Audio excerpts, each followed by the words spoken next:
All right. Hello, hello, hello, everyone. Welcome back for yet another episode of the SDR Hotline. And if you couldn't tell, I got some really special guests today. These are friends, these are mentors, these are amazing human beings that I cannot wait to share the stage with. But just to give a little introduction, the theme of this month is Women's History, right? We had a couple weeks ago where it's International Women's History Month. So I thought, let me bring some of my favorite women in sales ever to the stage, and let's kind of have a conversation around, like everyone's experience, any kind of hurdles or roadblocks they might have overcome, areas where they felt like they could thrive, and really just having a conversation around like what does it take and what will it continue to take for women to have thriving careers in sales. So y'all know who I am, Gabrielle, but like let's go around and do a round of introductions. Lori, would you be open to starting off and just giving an introduction of who you are and maybe where you're calling from? Absolutely. Can you hear me okay? Yeah, we can. Great. I'm Lori Richardson. I am founder of Score More Sales, which is a sales consultancy. I also started Women's Sales Pros about 6 years ago because of the lack of women in sales and sales leadership in B2B selling. I love this topic, and I am calling in from Dover, New Hampshire. Nice. Very cool. Thanks, Lori. I'm glad you're here. How about you, Hannah? Hey, so I'm Hannah Ajikawa. I'm the founder and director of Growth Mode, a small boutique consultancy working primarily with pre-seed startups and scale-ups, helping them really to build out their sales process and methodology. Me personally, I've been in sales for 13 years now. I'm no longer one of the young ones. I feel like I'm not special anymore. And yeah, are we getting into any detail now, or is that enough? But for right now, I think we're going to be okay. I think we'll be okay. So yeah, Madison, do you want to go? Okay. Yeah. Hi. Hey, y'all. So I'm Madison Mobley. This is a little interesting. So this is hot off the press. As of yesterday, I was an enterprise sales director here at Fair Market. We're a procurement tech provider on the heels of our Series B, using cool things like AI, ML, RPA to innovate the way folks are buying from a B2B perspective. But effective this morning, I am stepping into a role as the head of belonging, inclusion, and culture here, which, like, y'all, pardon my tardy, but it's been like a crazy morning, and I'm still like processing that. So like that's gonna be my role and what I do, but a salesperson through and through, regardless of where I'm at. All right. And I'm in Dallas. I'm in Dallas, Texas. That's where I'm calling in from. All right, wonderful. Well, Madison, I did not know that. That is very, very, very much hot off the presses. I would love to explore this as well. But yeah. Alexine, I know you're having maybe some audio issues. I know you can hear me. But can you hear me? Yeah. I can only hear you, Gabrielle. This is so strange. But anyways, I'm so excited to be here. My name is Alexine Moudouar. I'm a major account executive for a company called Displayer. I'm based here in Chicago. I co-host the Women in Sales Club with Gabrielle on Clubhouse. So this is really the main crew that's usually there on Saturdays as part of our conversation. So this is so fun for me because it's like an in real life Clubhouse. Yeah. No, this is awesome. I like can't help the fact that I'm literally so excited right now to have like some of my favorite people on the show with me, like all in one place. I've been trying to make like Madison and Alexine like best friends for it seems like 2 months now. So this is you've done good. You've done real good. Yes. Thank you.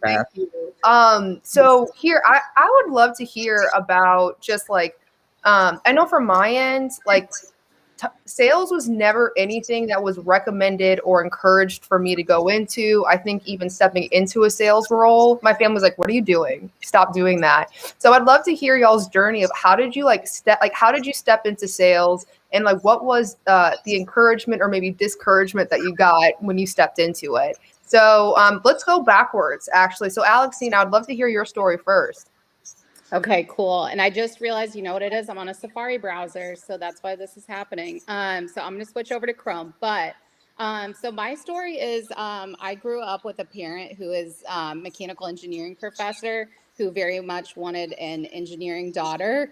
And I had like a very stringent academic background, and I was did like the mathletes, all of it. So very nerdy upbringing, I guess, and always with the expectation that I should become a doctor. So when I pursued sales as a career, it was kind of this jarring thing, I think, initially, because it was like, what does that even look like as a career? And then when I was going through school, there weren't really a lot of those classes that exist yet. So I didn't even really know what a career in sales could look like. So it's funny because I talked about this recently, but my dad, I took him one of my first really big commission checks, my first year in sales. So I ran right out of the gates. I was top salesperson within my first year of joining my first tech company. So I just, loved it right away. But I brought my dad my first commission check. I sat it down in front of him, and he said, "You know what? I'm never going to say anything again." He's like, "This is more than a lot of my graduate students are making, a few years from now. So if you're happy and you like this career, then go for it."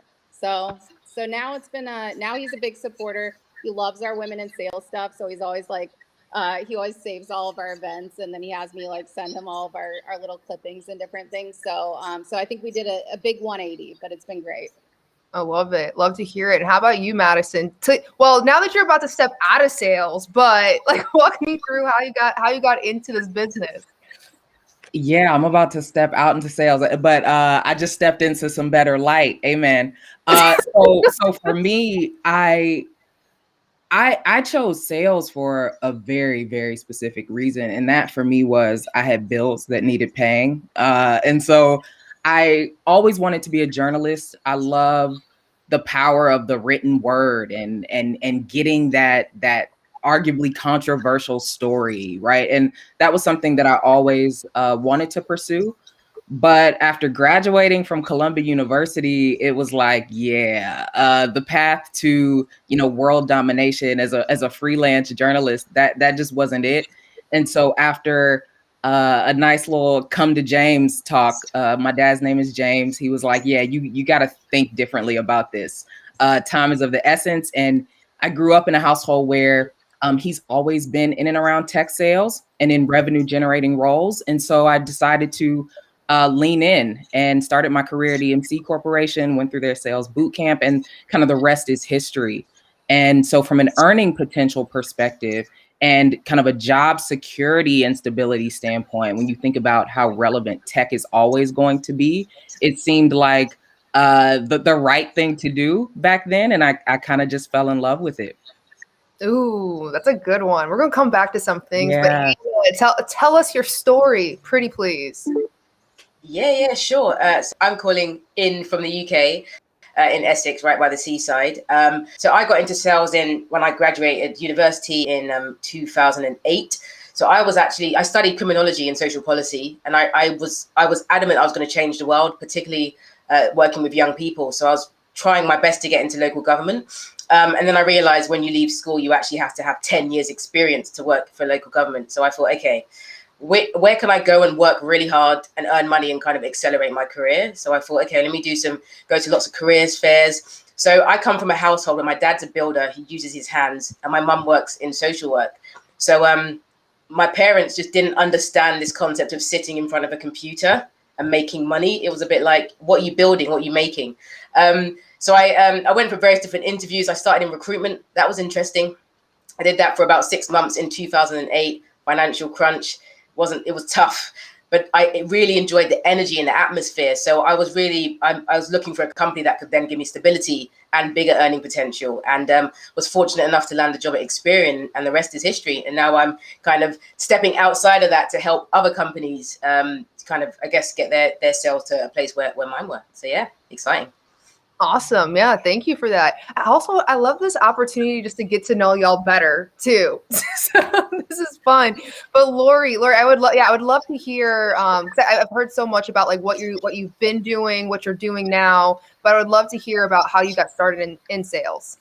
Yeah. First of all, I want to say congratulations to Madison. I've known you for a long time. I've known her for about 10 years, right? But we reconnected. We haven't been in close touch, but it's so awesome. So congrats. Thank you. And I grew up in a family-run business. My grandmother had a women's apparel store, like a fine women's apparel store, and she didn't discount, and she sold by word of mouth. And I learned some really important fundamentals, not really knowing what I was learning at the time. She also stood up to the men who tried to get her to buy fashions that she didn't like. And she was probably the first woman that I met, or that I knew, that really had a reason, that what was just to say, no, my customers won't buy that. And they'd say, oh, you're crazy, Mrs. Hall, you're crazy. And she'd say, go to hell. And then the next market week, we'd come back and say, oh, Mrs. Hall, you were right. It was a fad. And I learned a really important lesson. But I got into sales in my early 20s, like Madison, because I wanted to make money. And I was a teacher, and I couldn't support. I was a single mom, and I couldn't support my family. So I knew that I actually, since I'm older than most of you, all of you, okay, let's say it. I got into sales a long time ago, and I sold for 15 years. So I had a quota for a long time, quarter after quarter, start of the next month, back to zero, right? But I loved it. And then I, like Hannah, I help companies now to do the same thing. But it was to make money. Yeah. I'm going to ask a question, because I had a certain plan to an extent, very loose, but people say things and it inspires a question. So I think one of the things, so I manage SDRs, right? And most of the time folks are trying to figure out, do I want to be in sales? Right? It's like, is this the path for me? And it's kind of like, that's the feeder ground for figuring out what are you going to do next and what kind of opportunities do you want to explore. And even this past year, just given the fact that I think it is a bit more, it's different. It's a different kind of challenge to be in sales, working in this remote environment. And I often reflect on, like, what's the why? Like, what's the reason that I keep on showing up? Like, yes, I think there's the money piece of things, which is really nice. Like, that's I know for myself, that's one of the big reasons of like stepping into it. But I'd be curious to hear from y'all, what keeps you, except for you, Madison, because you're leaving, but that's okay. You're on to greener pastures. But like, what is it that inspires you and keeps you in sales? Just knowing that it's to me, it's a tough job to have. Who wants to go first? I can. Oh, go ahead. Yeah, go ahead. Oh, good. You can hear me. Okay. Perfect. So yeah, I think for me, the most exciting piece, I've always been a relationship person. Like, even as a young child, I worked in my mom's restaurant. I was always talking to her customers. So there's this piece of me that just enjoys connecting with other people. And so I think selfishly, it's a career that's enabled me to be able to just spend all of my time connecting with people, making those connections, creating relationships. I also think there's just such a cool aspect to sales. You have this opportunity to connect with C-levels and VPs of some of the world's most incredible companies. And so, even from my, obviously our mission as salespeople is to acquire new sales. I mean, we would be remiss if we didn't do that. But I think there's a bigger piece for me too, to learn from people, learn about their experiences. But for me, it's mostly the relationship piece that's just been so fascinating. And it's really kept me in sales. I love it. Yeah. What about you, Hannah? For me, so it's been a while. And if I think back to even the early days, it was always my ability. So in the beginning, it was really about, I really want to push my earning potential. I want to see where I can get to. And then I'd say really quickly, I realized that I genuinely enjoy solving big problems.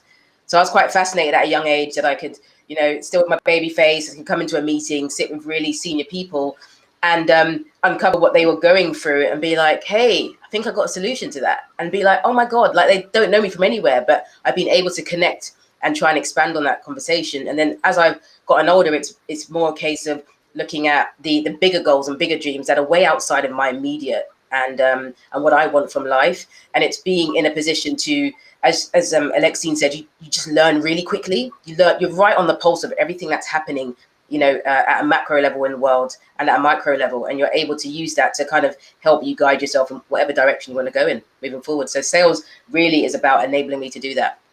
I love that. How about you, Lori?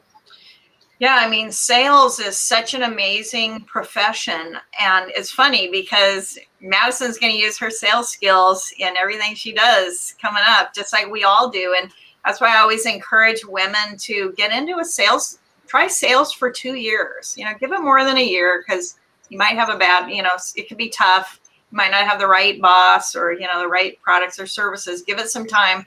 And everything that you learn, you can apply in your life. You can apply if you become an entrepreneur later. You're going to have to sell yourself.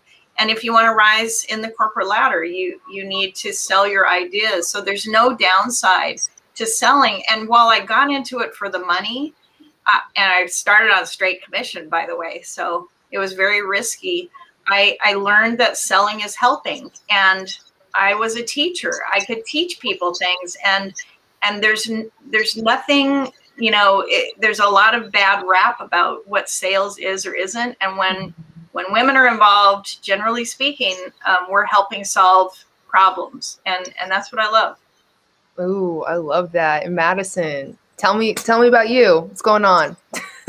Yeah, so I think what kept me in and around sales, because I'm someone that has gone on record, and those that know me well know this. I'm hyper introverted.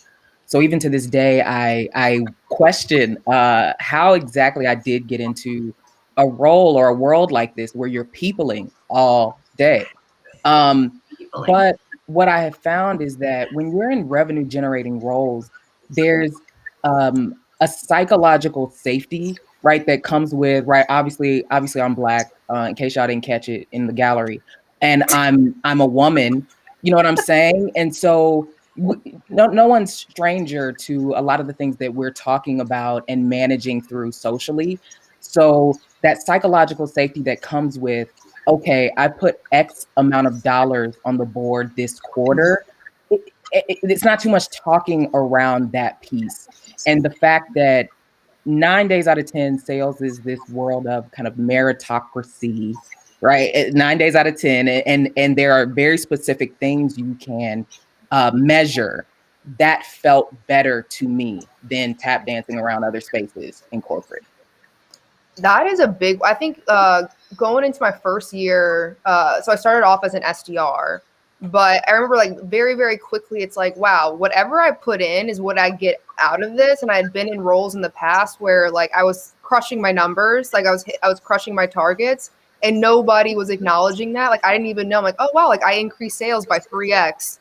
Or like compared to last year, and nobody was saying anything. Like there was no commission, there was no congratulations. I'm like, time out. I'm doing really good work and y'all are not recognizing this. I'm gonna go and take my talents elsewhere. Goodbye. So that was a big, I think that was an incredibly empowering piece of being in sales. And I would even say like there are, and I hear you, Madison, on like 9 days out of 10, like sales really is can be a true meritocracy. So I felt like this is the first time again where I can come in. Doesn't matter who I am, what I am, where I'm coming from. If I'm lighting up the board, like that's the thing that matters most. And kind of taking this into like maybe digging a little bit deeper into like the unique experience that women are having in sales. And I know that we have kind of like different, even different like identities that are wrapped up in that, whether that's being a Black woman, whether that's being whether that's like being a daughter of someone who's a mechanical engineer, whether that's being like, a mother or whatever that is. I think there are still like challenges or maybe not say setbacks, but things that could potentially inhibit or challenge women in ways that like men might not be challenged in the same way. So I'd be curious from your end, like, what are the things that you're seeing as you're going throughout your career that you're like, hey, listen, like if I wasn't who I am, I probably wouldn't be like having this experience. And I'd be curious like how you work around those kind of roadblocks that you might be running into. Oh man, there's probably so many examples of different things. I mean, how long do we have? We have 40 minutes. But I think, I'll use like a very tactical example. Or a very specific example rather. So I think one of the biggest ones that I've noticed, and this happens especially if you're one of one or one of two women on the entire sales team, is the territory distribution. I have yet to ever see a female AE, at least in my past, get placed specifically with a New York or Boston territory, for instance. And I've had those conversations behind the scenes, and I've asked leaders, that I've had in the past, like, why did we not allocate this territory? Or why was I not considered for this territory, for instance? Or why did you feel I was better fit for this territory? And I kind of got the same answer, which was, well, we felt XYZ male rep, his personality would go better with that territory. So it's all these like underlying kind of assumptive pieces where they're not necessarily like clear-cut answers, but there's a lot of that's kind of gone in, at least my experience. Just assumptions that we wouldn't be able to handle, quicker pricing conversations. So it makes more sense to place a male in that territory. Or, things like, oh, well, we thought that client might be a little bit inappropriate or lewd, so we thought we should put them with a guy on the team. And I'm like, I feel that seems like that's maybe an issue as having them as a client, period, that we should talk about. Like, maybe that's not someone we work with. But there's these little things like that seem to bubble up a lot that I've seen over the years. So it's just, I think it's more the assumptions and then sort of the way that they're explained to us and rationalized to us as women on the sales team that have really come up for me. Definitely. And it's like I saw Madison smiling, saw Hannah head nodding, right? But like, what other thoughts or what other experiences might we be able to kind of surface up today? I mean, I can see, so I've experienced or seen, maybe not directly, but I've definitely seen exactly what Alexine's talking about, where you've got teams that are really much focused on the city rather than the outskirts. And you can see the people that they put in those spaces, right? It's like, yeah, you're not even thinking outside of the box here. You're just like, I'm just going to play it as safe as possible and find people that look exactly like the people in the city. But I was saying this, I'm not sure who I was speaking to last week, but I was explaining that I personally don't feel like I have experienced some of the hurdles and obstacles that a lot of my other female counterparts have. And that's simply because I go into an interview or I go into a new organization, and yes, I'm a Black woman, but I identify as gay and I'm quite boyish in my appearance. And I think once I get into an environment, they're a bit like, she's one of the guys. And I literally, I get treated completely different to like the other women in my team. So when I sit, I find it quite interesting when I sit on Clubhouse in a Women in Sales Club and you guys are talking about your experiences. I'm like, don't know where that's come from. So the questions around, we might not have to question Hannah about having a child because she's gay. Surely she's not gonna have a child. And then whoops, I got a child. They're like, what the hell happened here, right? What happened? But I don't have those indirect conversations at all. But what I have had, I'd say early on in my career, when I was still trying to really find my identity and be comfortable in my own skin, is senior female leaders saying, I know that you feel like you need to be really assertive and you need to be aggressive and you remind me of me. And I'm like, I'm definitely not you. Not really aggressive. I don't really know where all this is coming from. And it's like, when we've got senior leaders who are female, who are even kind of still shaping those assumptions and reinforcing them, why would we expect any different from their male counterparts in those leadership? Because they're leaning on them, right? You're the senior leader. Tell me about the chicks in your team. Tell me about the women in your team. And it's like, oh, they're like this. Don't worry about that. And it's like, if that's being rolled up, then it becomes a challenge. So yeah, on two sides, I've seen it early stages in my career when I was much more feminine in my identity. I tried to be what you're supposed to be in the corporate space, being the only Black woman in sales, the only person that identifies as gay in sales, and coming straight out of uni where most people around me went to private school and their parents were well off, and I was not in that situation. So I was like, how do I just assimilate? So yeah, I can say it earlier on, yeah, but later on, nah. I've literally not experienced anything in like the last 7 years. Ooh, no, I appreciate you sharing that. It is a different experience, right? Of like, all right, yes, woman, and also based off of appearances or perceptions or things like that, there is this different perspective. So I appreciate you sharing that a lot, Hannah. And Madison, I'd be curious to hear your take on this too. Yeah, so listening to Alexine and even Hannah, both of their experiences resonate with me for a few reasons. One, I definitely overstand the worlds where, certain territories are given to certain people, but those moments have always inspired me to just go step into who I am anyway, which is, for example, Southern. Like, that's cool. New York's probably not trying to talk to me anyway. So I'm gonna just take my talents to Texas and chop it up for 30 minutes and build rapport before we get into this discovery call, and really leaning into that. I also, even when listening to kind of some of the things Hannah's experienced, I'm someone who identifies as fluid and or queer, right? So how I'm perceived often when you see me, whether it be in a video or in a photo, isn't exactly how I translate in person, and how I present in the way that I dress and things of that nature. And so what it's amounted to for me in this profession is just leaning into exactly who I am and trusting that whether it be engaging with a prospect or an existing partner, I'm going to attract the people that I want to do business with and who want to do business with me. And the world is big enough to accommodate me and those people. And everybody else is kind of going to be where they're at. And that's kind of the mindset that I bring to work every day and even into this new role that I'm about to take on. I love that. Thank you so much. And Lori, how about you? Gosh, it's been great hearing everybody's viewpoint. I was always a single parent in sales, and so I had a different experience than the guys, way back when I got into sales. It was a lot more blatant that, I was told that I was taken off a $12 million a year account because I was a single parent, and probably this other guy, I won't say his name, could service them better and travel more. And so I could have sued him, but instead I went to the competition and I took the account away. And that was fun, I have to say. But it's now it's not as blatant. But there are a lot of microaggressions and a lot of little things that I hear from women in the field all the time that are living different situations. And what I like to remind people is, if you're a woman in sales and you're good, there are a lot of people that would love for you to work for them. And so no one should put up with a negative, toxic, I think that psychological safety was a term Madison said earlier. You need to feel safe, and you need to feel like people are listening to your ideas and valuing your opinion. So if you're not, there are some really good companies and great sales teams out there that you should talk to.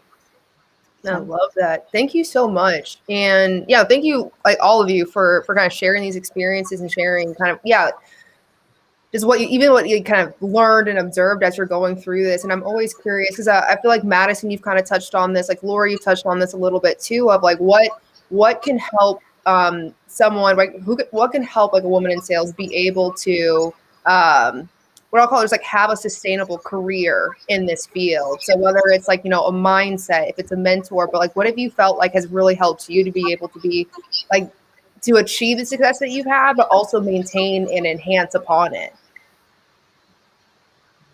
Yeah, I mean, I think it's, I think part of what everybody's kind of talked about here, I mean, first and foremost, sales is a performance-based role. So, I mean, if you perform well, there's not really anything, no one's going to, hopefully not treat you badly if you're making your numbers, if you're really surpassing your goals. So I would say that's first and foremost. Like you always talk about vote with your feet. I say, whatever, step with your performance, whatever you want to call it. But I think that's a big piece of it, is like, if you're successful, no one can look away. So for me, I think the biggest piece is first and foremost, let me get myself right. Let me make sure that my performance first and foremost at these organizations is strong. And then let me sort of like mold into this some of the stuff that I care about. Like this women in sales group that we do is so important to me. And so let me bring little aspects of that, or let me share some articles slowly with some people, or let me get my leadership to attend a couple of events with me so they can hear some new perspectives. So I think I lead with my performance and my success, and then I start to kind of try to bring my voice into it in a slow and nurturing way until I start to see some of the changes that I like to see. I mean, I've targeted specifically startups for my entire career, and it's very much for a reason. I want to have an impact on companies. I want to be part of building out a sales team. So part of that is kind of building in some of my values into organizations as well. And that's really important for me in owning my own career, as well as having my values front and center. Ooh, I love that. And Lori, I would love to hear from you. Like, what's helped you most in your career? Like, I know you were in sales right now, kind of doing the leading organization, helping out others. But I'd be curious to hear what's helped you out most. Well, I still sell, so don't discount that. I'm selling every day. All right. And yeah, haven't lost it. I love closing business, and it's always fun. So, but you know, I just like seeing, helping people to, get where they're trying to get to with their revenues or their company. When I was selling technology or financial services, it was the same thing. It was solving problems, and that was really valuable to me to be able to do that. I love that. Thank you. Hannah, what about you?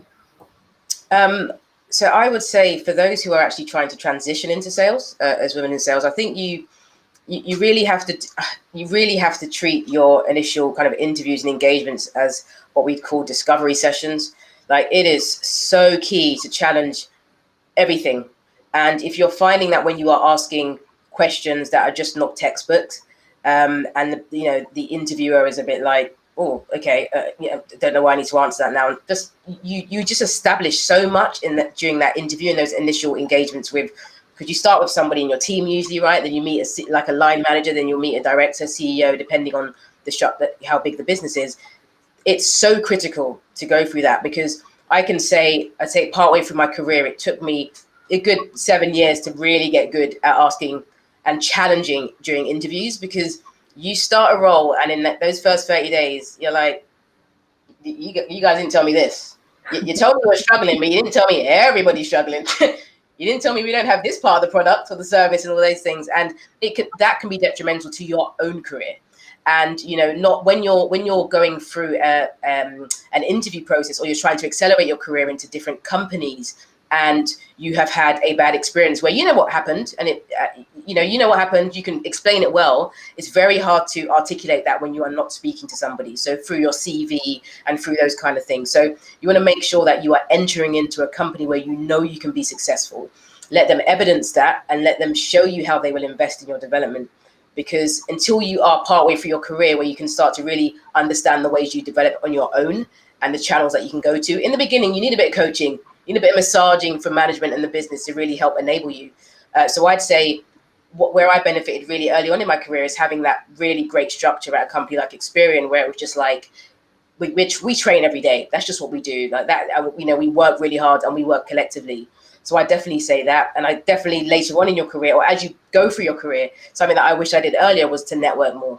Mm-hmm. Network more. You should not be 5 years into your career and sending out CVs. That's a no-no. You should be speaking to people and saying, hey, I want to see what else is out there.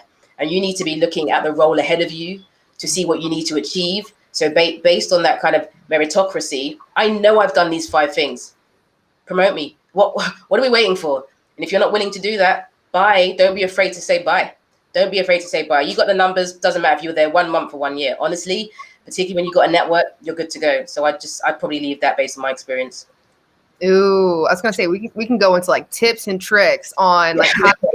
Yeah, I mean, why not? Why not? Like, what? It's because asking the question of like what can enable a sustainable career, but like what helps you to be able to level up. So if I think about, all right, we can have people who can enter in on the front lines or entry level, more junior positions, but like, I don't know. I would love to see a day where you have more equity, more of a balance between the genders at the very least, right? Like moving forward and seeing that kind of representation and leadership. Because what could sales be as an industry if we saw greater representation and diversity across the leadership level? So I'm over here like, all right, I would love to hear y'all's take on like what is it going to take for us to be able to see that kind of stuff? Like what can we as women do to like enable ourselves, enable other women? And like what is the role that our colleagues or allies play within this?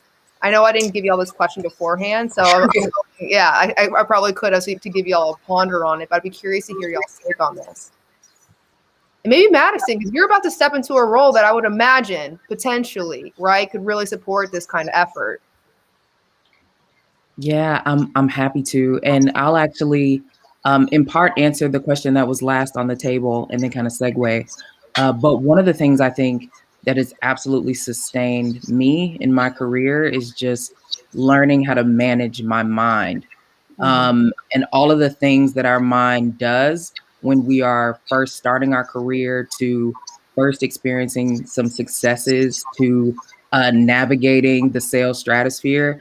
There's not a single role in sales that I've not held, from BDR to SDR to managing those types of professionals, to managing quota carriers, both domestic and abroad. And there's a lot of stuff that our mind does as we transition from season to season in our career. So it's always being very clear on where my mind is and the state of my mental welfare at any given point in time. And then also learning how to articulate that to people that have managed me, to people that I've called peers, and developing this kind of bi-directional transparency so that at any given point in the day or a quarter or a year, folks kind of know where I'm at, and the things that I may or may not be challenged by, both inside the workplace and outside. So when I think about, allyship and the like, to me, it starts with that. It starts in the mind and assessing, what are my conscious and unconscious biases? How do those show up in how I conduct myself as a professional? How does it show up in how I conduct my workspaces? How does it show up when I leave the office? And how does that all impact my productivity and the productivity of my peers? And that's where I think it has to start. But then also with that understanding, how do we engage one another to drive systemic change, right? Because the end game is the workforce should be a reflection of the broader universe, right? Mhm. So if I can't say where I'm at looks like me from a representation perspective, and me being all the potential boxes I could check, then we're not all the way there. And the beauty is we're never going to all the way be there, but it's just that continuous work. Ooh. Thank That's you, what I'll say. Yeah, no, this is good. I was going to say, does anyone else have thoughts on this? Of like, I think there is the mindset. There's yeah, like how do we manage our mind, and how does it show up, and like how does that inform how we make decisions? And I think there could be other avenues, whether that's I think Alexine, I feel like you take a really solid approach on like community, while like Lori, it seems as though you're very much one who's like, it's like let's provide content, let's provide advice, let's provide thought leadership in that regard. But curious how this shows up, or how we can kind of accomplish something similar, but how that can be expressed in other avenues. Yeah. I think, yeah, definitely mine would be more the community piece. I think just having conversations, I shared this early on, but when we started our women in sales group, we opened it up for male revenue leaders to be part of those conversations. And I got some messages behind the scenes, and people had some feelings about that. And my main piece was, if we want to be able to create those and enact those changes, we have to have people at least hear the conversation. They don't have to be, necessarily taking over, but we need people to actually be part of the conversation, hear our experiences, understand what's going on. And that doesn't go for just me. That goes for me learning about Hannah's experience. That goes for me learning about Madison's experience, because there are different intersectionalities that exist as women within these sales teams. And I think we kind of all get lumped together, and it's like male salesperson, female salesperson. We forget there's all these sub layers to that. There's stuff in the middle. It doesn't look like that right now. And to Madison's point too, I think, it's kind of like what they say, like, look at your friend, first look at your friend circle, and what does that look like? And if it doesn't look the way that you want it to, then fix that first. I think that's what we have to do within these companies, is look around. So, like, to your point, if I look around my company and it's all male and everybody's white, that doesn't really look like when I'm in Chicago and I'm walking around. So what's going on? So we have to sort of take a second to analyze, understand our environment, acknowledge that we may have a problem. And I think that that's okay to do. Like, I don't think the point is like, let's go into panic mode. Like, acknowledge we have a problem, understand, what the potential solutions are, hear people out, hear their stories, and start to take steps and towards correcting this. Because to your point, Madison, I don't think it's going to be corrected. Like, we're not going to get to 2022 and all of a sudden we have like 50-50 split on every single sales team and there's a perfectly proportioned amount of people in every single category. It's not going to happen, unfortunately. I wish that it would. But I do think that we can get to a place where our teams are more diverse. And the last thing I'll say on this is sales, we talk all about data. Like, data is the most important thing to us. That's all we care about. The data shows that more diverse sales teams are more successful. So my biggest question back to companies who have this fear of adding diversity to their sales team, even if it's kind of hush-hush behind the scenes, what is your fear? Because we have the data to prove that diverse sales teams will be more successful. So let's start doing it. So that's kind of my thing there. Ooh, that was good. Thank you, Alexine. Hannah or Lori, any thoughts on this one? I always think when it comes to leadership, particularly in sales, that there needs to be some kind of evolution in their ability to trust new things and be a little bit uncomfortable. Because what happens is, it's like we have outcomes that we need to reach. I know that I'm part of creating that outcome. I've just got to find someone that looks like me, is me, and get that outcome reached. And it's like, that's not really how it works. We should be in a room and thinking, what kind of perspective haven't we heard? What are we not considering? When's the last time I heard something new and a bit different? And if you're finding it's just the same rotational discussions, then it shouldn't be a case of let's just check the boxes. Okay, we've got one black, one white, one gay, one Asian. It should sort of, oh, we actually just need to hear some new stuff and intentionally go out to find that. But what happens is there's this comfort space, which is why it's so easy to be like, I'm just going to ask my mate, he's worked with me at another company, I'm going to hire him, rather than, let me just think about it. Imagine what impact a female could have on this team. Let's just go and speak to some. Let's maybe go into our organization at a lower level and speak to some, because we've probably got the talent in our business. I'm a firm believer that most businesses have the answer to their problems inside their business. They're just too lazy to find it out. And hence why all of us exist as salespeople, to go and dig around and get them and sell them solutions. But people just don't talk to each other and don't communicate. And they refuse to get out of their comfort zone. But they will teach people to try and get out of their comfort zone. So I'm like, when you get comfortable with being uncomfortable and you intentionally seek out just a new thing, if I'm thinking this way, I literally want in every meeting, in my leadership meeting, somebody to say, why are you thinking like that? And let me try something new, or let me approach it in a different way. And I generally do not believe that happens very often. Yeah, can I add on to that? Yeah, go ahead, Lori. I was just going to say, like Hannah's saying, challenge the status quo. Like, why do we have to do things just because that's the way we used to? I mean, pre-pandemic, I know companies that would have never let their sales reps work from home. Never in a million years. People were punching time clocks and all sorts of crazy things. Couldn't use their iPhone or their mobile phone during work hours, and they're watching them. I mean, all that changed. So what else can change? And we need our male allies, because they're the ones that are leading most of business. And so we need their support. And it's not just us figuring out what to do and then it won't happen. We have to get their support. And I'm lucky that I've met some of the most amazing men that will put their neck on the line to help make change. And that's a good thing. Yeah.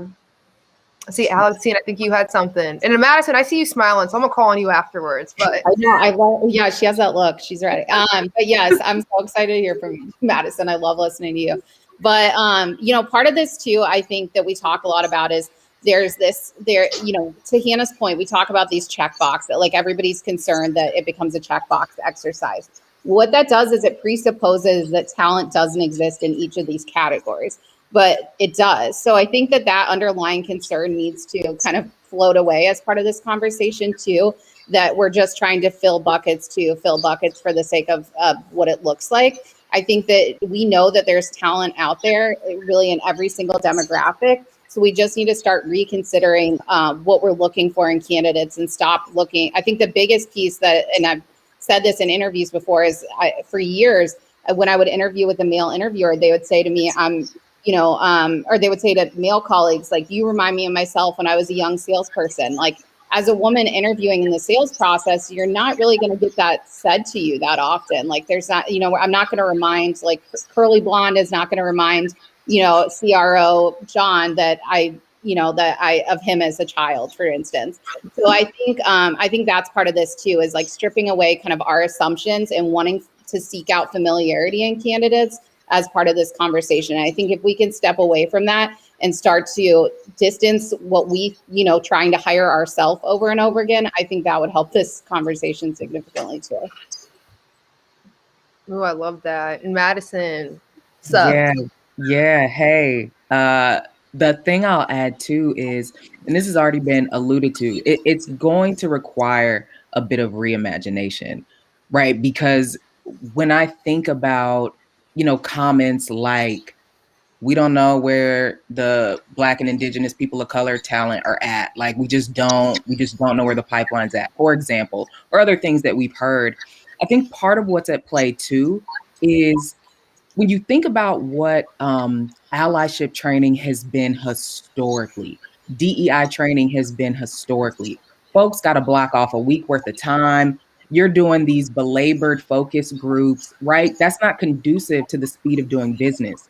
And so when I think about stepping into this new role, that's what we're excited about building at Fair Market, where you don't see too often folks, 4 years into their tenure as a company on the heels of a Series B investment saying, we want someone formally in the head of belonging, inclusion, and culture seat.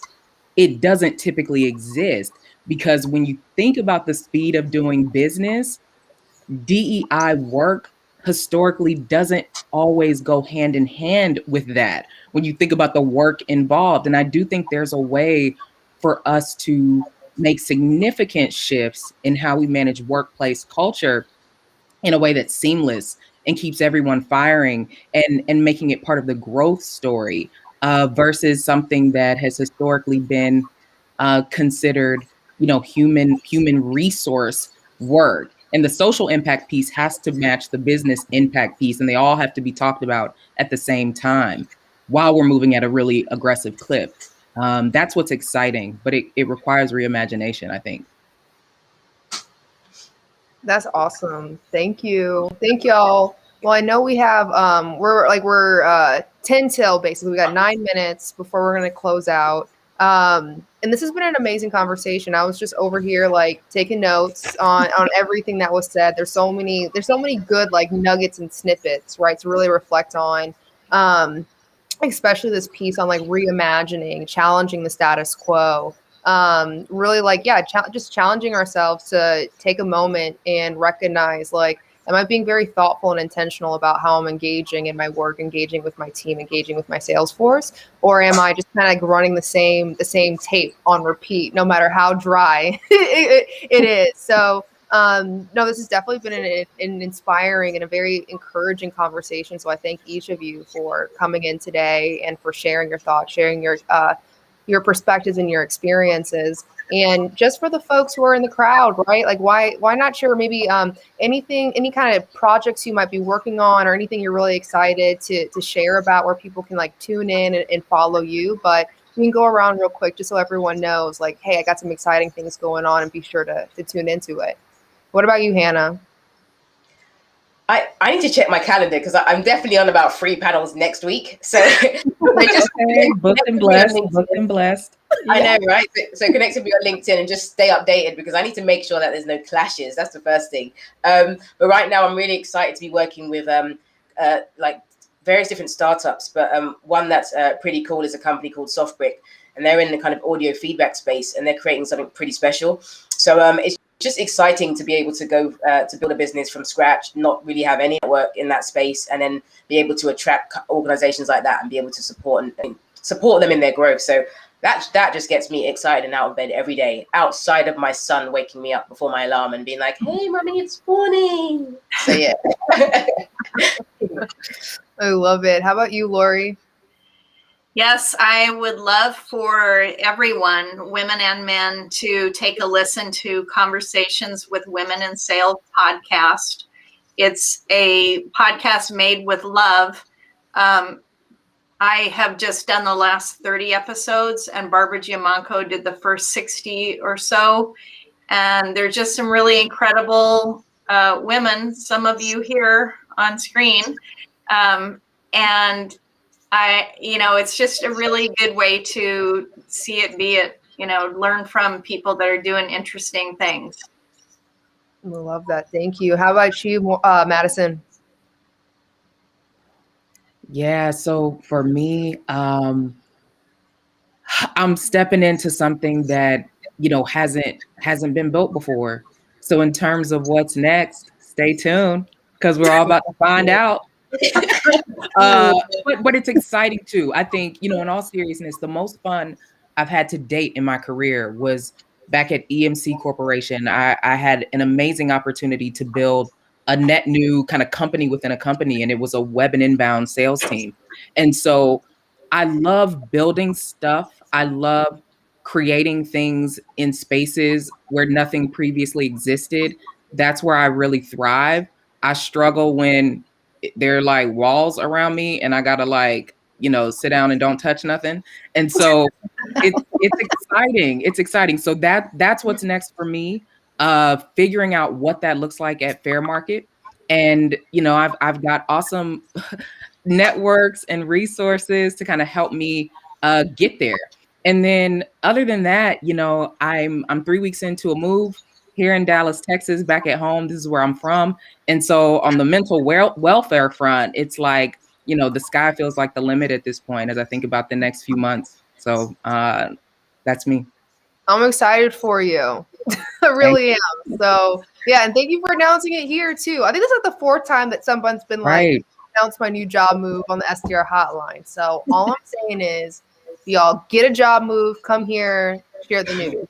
But Alexine, how about you? Like, where can people find you? What's going on in your world? Yeah, Lori, the B2B sales careers for women too, your clubhouse. I'm so excited for that. So that's a project too that we should definitely highlight.